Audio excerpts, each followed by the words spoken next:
So we'll continue with national income. We want to go further to talk about total and per capita income.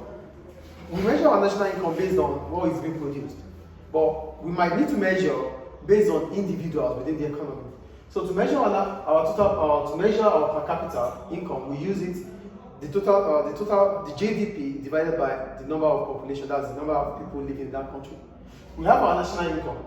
We talked about that. So our national income is the GDP, the total amount of money made through our output. But we want to know GDP per capita, which is the same as national income per capita. To measure our national income per capita, it means we want to know individuals, what the amount of money made by individuals within the economy. So it is the GDP divided by total population. That's how we get our per capita. Do we get per capita here? Mm-hmm. GDP divided by the total population. So let's say national income of the, okay, it's just a story about it. This means dividing national income by the size of the population, which I just explained now. The national income, that's the GDP divided by the total population. That's how we get GDP per capita. So here we go to, okay, they said measuring national income per capita considerably alters the comparison between these three countries. Okay, it's just about, when we measure our per capita income, you know I told you earlier on about GDP. GDP might be misleading. Why is it misleading? It might be misleading because some countries have higher GDP but lower population. So we won't go like, oh, this country has, like compare Nigeria and Libya. Libya has a GDP around 50 billion GDP in terms of GDP. Then Nigeria has times 6 of that, around 300 billion GDP for Nigeria. So does that mean Libya is better than Nigeria or Nigeria is better than Libya? We wouldn't know. But because the population of Libya is lesser than the population of Nigeria. So if we have to measure in terms of people that are in Libya, then we have to use GDP per capita. But if we want to measure in terms of output, we use GDP. Do you get what I'm making here? Yeah. There's GDP which measures our output, countries as other countries. But when we think about the population, we have to use GDP per capita. So it allows us to know that, oh, Libya has lower population compared to Nigeria. That is why we have GDP per capita or national income per capita. I think the point is clear. Okay. So here, we go to transfer payments. Why do we call it transfer payments? We call it transfer payment because income is being received, but output is not corresponding with it. So we give you money, nothing is coming back to us. Normally, there's supposed to be a transaction. So here, there's no transaction, but money has been received. That's what we call transfer payment. Do we get transfer payment here?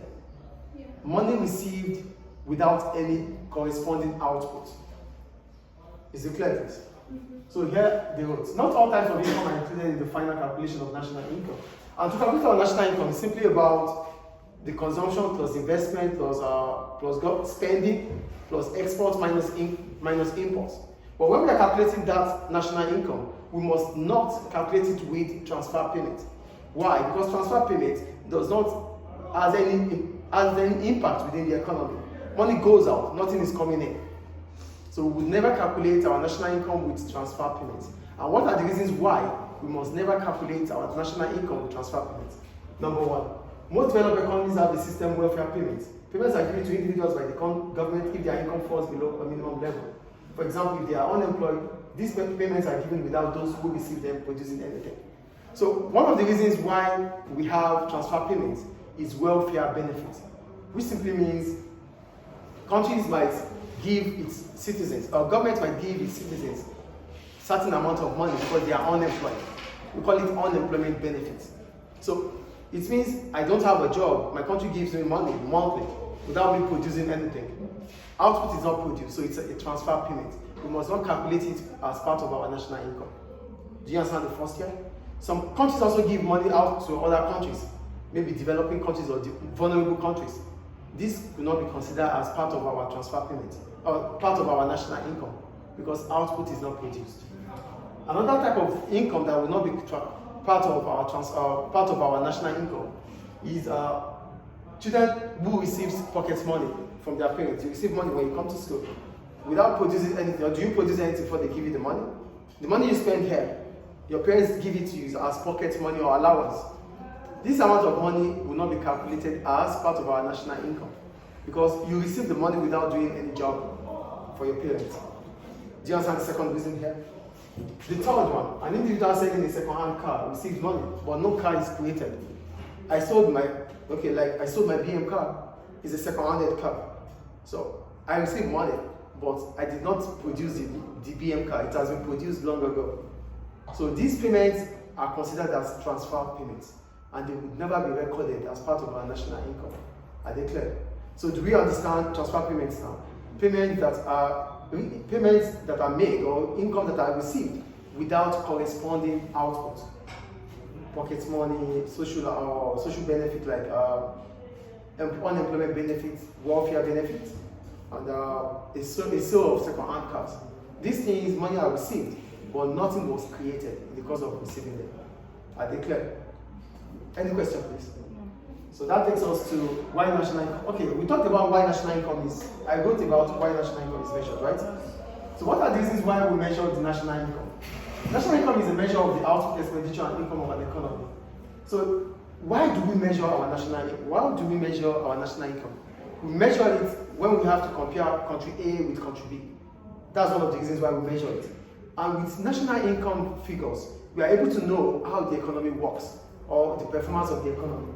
So, here they wrote, okay, national income statistics provide not only figures for these totals, but also a breakdown of the totals. So we don't only know the figures of output or input, of goods sold or goods received.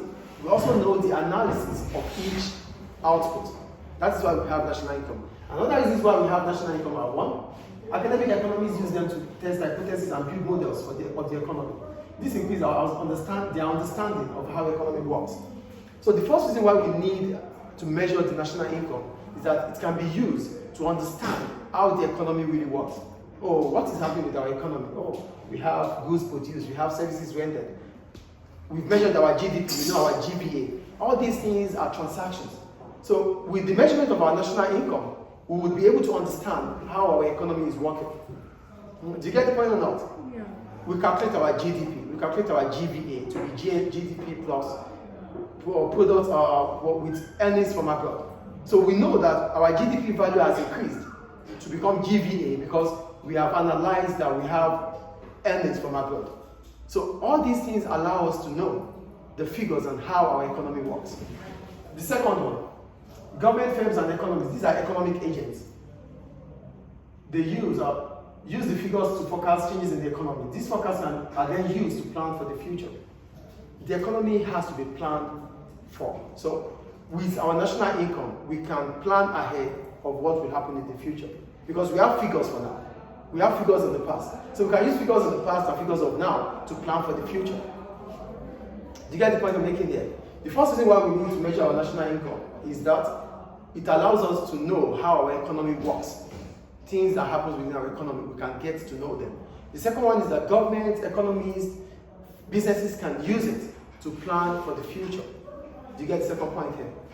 Do you get it, please? And the third one, they are used to make comparisons over time and between countries. We can use the measurement of our national income to compare the last year with this year. Not only that, we can also use it to compare country A with country B. That's comparisons about time and countries. Do you get it? Because we have figures, we can as well talk about country A better than country B, or country B better than country A, based on facts and figures. So we use our national income for measurement for that. And the last one, they are used to make judgments about economic welfare. So when we talk about economic welfare, we're simply talking about the living standards of people within the country. Because we can measure our national income, it allows us to know if country A has a better living standard than country B. So how do we get to know that? We get to know through our GDP per capita, or national income per capita. Because when we measure, like I said earlier, we talked about the GDP of Nigeria compared with the GDP of Libya. The GDP of Nigeria is higher than the GDP of Libya, but doesn't mean the living standards in Nigeria is better than the living standards of Libya.